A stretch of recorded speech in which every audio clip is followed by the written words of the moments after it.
Positive હતો। સરકારે આ બધા વિષયોને ગંભીરતાથી લઈ એમાં ઘણું બધું કામ આગળ કર્યું છે। એમના કહેવા પ્રમાણે આયોગ અને નિગમ પણ બન્યો છે। સરકારના કહેવા પ્રમાણે એમને ઘણા બધા કેસોને સોલ્વ કરી નાખ્યા છે। એટલે જે રહી ગયેલી મેટરો હતી એના અનુસંધાને આ ચર્ચાઓ થઈ અને એને ચર્ચાઓનામાં એમનો પોઝિટિવ અભિગમ પણ મળેલ છે।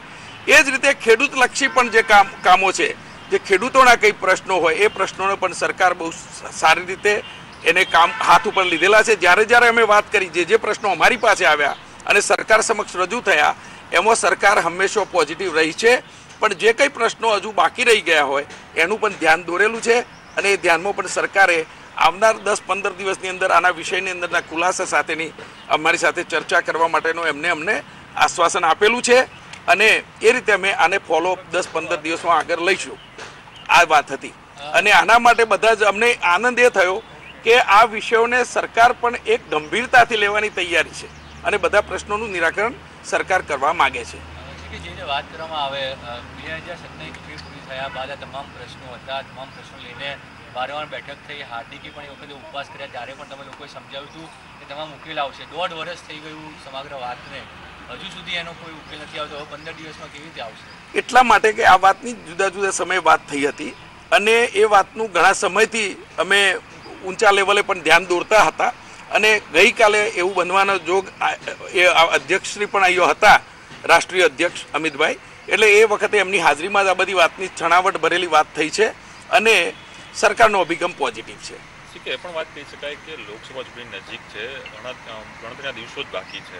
પાટીદાર સમાજ ક્યાંક નારાજગી દેખાઈ રહી હતી, જે રીતે વિધાનસભામાં રિઝલ્ટ આવ્યું, પાટીદાર સમાજ ભાજપથી વિમુખ થયો, તો લાગી રહ્યું છે કે કોંગ્રેસને, ભારતીય જનતા પાર્ટીને નુકસાન થાય તેને લઈને આ બધી બેઠકોનો ધમધમાટ થયો? ના, હું એવું નથી જોતો। આ એક રૂટીન એક મીટિંગ થવા માટેની વાત હતી અને રૂટીનમાં જ આ રીતે અમે મળતા રહીએ છીએ, સરકારને મળીએ છીએ। અમારે ટાઈમ ટુ ટાઈમ આ જ વિષયોમાં સીએમ જોડે, ડેપ્યુટી સીએમ જોડે ચર્ચાઓ થતી હોય છે। એના ભાગરૂપે અધ્યક્ષશ્રી આવેલા હતા દિલ્હીથી, તો એના અનુસંધાને એમને પણ મળવાની ઈચ્છા હતી ને એ રીતે અમે એક શુભેચ્છા મુલાકાત હતી, એથી વિશેષ કંઈ નહીં। પાટીદાર સમાજના અનેક મુદ્દાઓ છે, અનેક વર્ષોથી આંદોલન ચાલી રહ્યું। તમે પણ ખુદ હાર્દિકને પારણા કરાવ્યા ત્યારે તમે આશ્વાસન આપ્યું હતું કે 15 દિવસની અંદર જ આ પ્રશ્નો સોર્ટ આઉટ થઈ જશે। તમે વિદેશ પ્રવાસ હતા, ત્યારબાદ તમે પરત આવ્યા ગુજરાતની અંદર, ત્યારે આ સોર્ટ આઉટ કરવાની વાત હતી, પરંતુ હવે લોકસભા ઇલેક્શન છે એટલા માટે આ મુદ્દા એવું નથી। દાખલા તરીકે તમને કહું કે પોલીસ કેસની વાત આપણે લઈએ દાખલા તરીકે, તો પોલીસ કેસની મેટર એવી છે કે જે ઘણા બધા જે કેસો અમે આપતા ગયા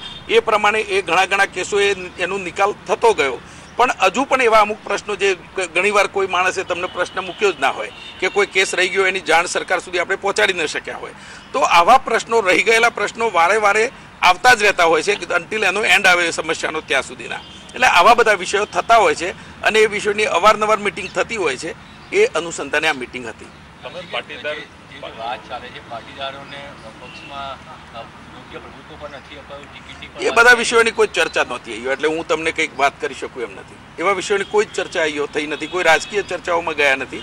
પાટીદાર સમાજને લક્ષીને જે વિષયો હતા એની જે મેં તમને વાત કરી એ જ વિષયોની ચર્ચા હતી, એટલે બીજો કોઈ વિષય થયો નથી। સમાજના આગેવાનો શું નીકળ્યા બેઠકની જો વાત કરીએ તો બધા મુદ્દા કયા, તો અંતે શું, આ બેઠકના અંતે શું ફલશ્રુતિ શું નીકળી? ફલશ્રુતિ એ છે કે જે સરકારને ધ્યાને લાવવાની જે મુદ્દાઓ પહેલાં લાવેલા હતા અને જે બાકી રહી ગયેલા હતા એ મુદ્દાઓને સમાજે પુનરાવર્તન કરીને એમના ધ્યાને લાવ્યા છે અને સરકારે એની ગંભીર નોંધ લીધી છે અને આવનાર સમયમાં આના ખુલાસા થઈ જશે એવી અમને પૂરેપૂરી આશા છે।